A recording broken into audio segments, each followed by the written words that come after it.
Praise lord అండి. దేవాది దేవుని యొక్క నామంలో మీ అందరికీ శుభాభివందనాలు.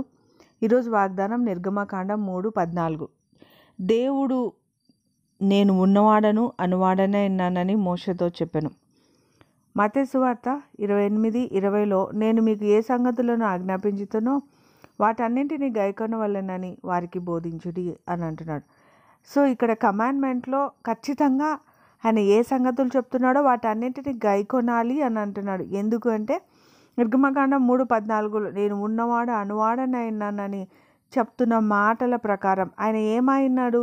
వెలుగైనాడు. అందుకే వెలుగు కలుగును గాక అని పలికినాడు. ఆయన ఆశీర్వాదం అయినాడు కాబట్టి మీరు ఫలించి అభివృద్ధి పొందుడి అని అంటున్నాడు. ఆయన ఆధిపత్యం కలిగిన వాడైనాడు కాబట్టి ఆకాశం అందే కానీ భూమి మీద కానీ భూ అంతర్భాగంలో కానీ జలముల మీద కానీ మీకు సర్వాధికారం ఇవ్వబడింది అని అన్నాడు. సో వాట్ హీ ఈజ్ అంటే ఆయన పోలికని మాత్రమే కాదు, ఆయన సార్వభౌముడుగా ఉన్నాడు, అద్వితీయ సత్యవంతుడుగా ఉన్నాడు. ఆయన ఏమైనాడో అదే సృష్టి అయింది. ఆ సృష్టిని ఏలమని పరిశుద్ధాత్మ దేవుడి ద్వారా సంపూర్ణ అధికారం నూతన నిబంధనలో మనకి ఇవ్వబడింది. ఎందుకంటే ఓల్డ్ టెస్ట్మెంట్ కంటే దేవదూతల కంటే ఇప్పుడున్న న్యూ టెస్ట్మెంట్లో ఉన్న వాళ్ళకి ఇంకా శ్రేష్ఠులు అనే ఒక నామం ఇవ్వబడింది. ఎందుకంటే కృప వెంబడి కృప ద్వారా నడిపించబడుతున్నాం మనం.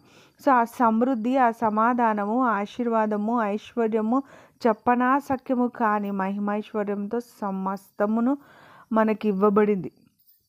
కాబట్టి దేవుని గణపరచువారు నూతన కార్యాలు చూడగలుగుతారు, ఆశీర్వాద కార్యాలు చూడగలుగుతారు, అద్భుత కార్యాలు చూడగలుగుతారు అనేది వాస్తవం. కాబట్టి ఆయన ఆజ్ఞల ప్రకారం మనం బ్రతకగలిగితే you can do many things through Jesus. ఎందుకంటే జీసస్ నేమ్ అన్ని నామంల కంటే పైనామం కలిగినది ఆయన నామం. మరి ఆయన నామం అంటే నేమ్ అని అంటాం. నేమ్ని నోమా అని అంటారట.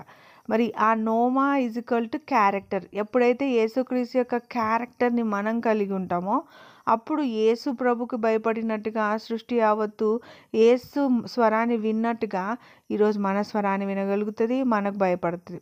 ఎందుకంటే గాలికి చెవి ఉందా అంటే ఉంది. సముద్రంలో గాలి నిమ్మలించు సముద్రంని గద్దించినప్పుడు సముద్రంలోకి చెవులు ఉన్నాయి కాబట్టి సముద్రము దేవుని స్వరం వినింది. కాబట్టి ఈరోజు నీ పొజిషన్లో ఉంటున్న సిచ్యువేషన్స్కి స్వరం ఉంది అని అంటున్నాడు. లూకాసు వార్త 11లో ఇదిగో ఈ కొండనైతే సముద్రంలో పడవేయమని పడితే అది చెప్తే అది పడుతుంది అని అన్నాడు. అలా కొండకు కూడా స్వరం ఉంది. సో ప్రతి సిచ్యువేషన్స్కి స్వరం ఉంది కాబట్టి ప్రతి ఒక్కటి ఏంటి అంటే ఆయన స్వభావమే లోకంలో ఏర్పాటైబడిన వెలుగు, గాలి, నీరు, పంచభూతాలు. అలాగే మనం చూడగలుగుతున్న ఆశీర్వాదాలు, మనం చూడలేని పొందలేని వాటిని మనము పొందుకోవాలనేది ఆయన చిత్తం. అయితే ఆజ్ఞ అతిక్రమంగా నువ్వు నడుచుకోకుండా దేవునికి ఇష్టంగా నడుచుకోగలిగితే ఆయన ఏమైనాడో అదే నువ్వు అయినావని నువ్వు యోహాను సువార్తలో నేనే మార్గం సత్యము జీవమని యేసు ప్రభు చెప్పుకోగలిగినట్టుగా ఈరోజు యేసు ప్రభు మన నిమిత్తం విజ్ఞాపనకర్తగా తండ్రి వద్ద ఉన్నాడు. కాబట్టి ఆయన ప్రకారం మనం బ్రతకగలిగితే మన నిమిత్తం విజ్ఞాపన చేయి యేసుక్రీస్తు నామంలో పరిశుద్ధాత్మ సహాయంతో నూతన సృష్టిగా మార్చబడతాం. God bless you.